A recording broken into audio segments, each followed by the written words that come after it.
Welcome to These Are the Blades of Our Lives, the skating show where I talk to you about skating like it is drama for your mama. On today's episode, Russian Test Skate, the men's free program. Unlike the other discipline, this event is important for the men because there is an Olympic spot on the line. The Russian Federation needs to send a men to Nebahorn to secure their third spot. However, the only one who performed to somewhat clean program was Yevgeny Let Me Have My Costume Change Semenenko. I felt so bad for him. He had a wardrobe malfunction in the middle of his program. He went for this big costume reveal. Unfortunately, he missed his timing and nothing happened. And then part of the costume got in his way and it kind of threw off his jump. So I kind of felt bad for him. However, even if the Federation wanted to send Yevgeny, per the rules, he is not an eligible option. As for the rest of the men's field in this competition, to say it was rough is an understatement. Alexander Samarin and Makar Ignatov were the only two who were relatively clean in the long. Poor Peter took some pretty scary falls doing his long. Again reminded me just how brutal of a sport figure skating is. Poor Arthur Danelian also struggled in his long program.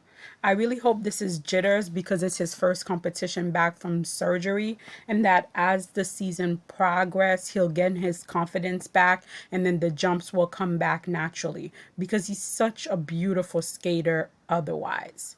Mikhail Kulada also debuted his Schindler's List program.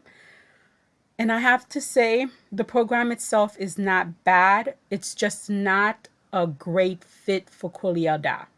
The level of complex emotion that is required for this particular piece of music, I think it's somewhat difficult for someone who is naturally as reserved as Kuliada is. And because of his reserve, I feel like he's not connecting to the music. He's performing the movement beautifully because he's naturally a beautiful skater on ice. However, the connection, the projection, the emotional openness that is required to perform Schindler's List, I feel like maybe might be a bit much for Kuliada.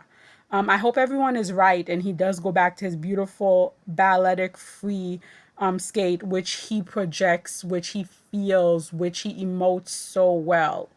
I was really looking forward to Mark Kudraku performance after his beautiful short program.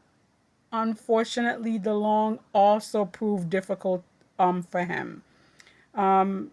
Which was really sad because I feel because the jumps weren't there, his naturally performative characteristics were not fully shown in this program. I hope we get a second chance to see it with a clean technical aspect so that he can be free to show his artistic and performative side.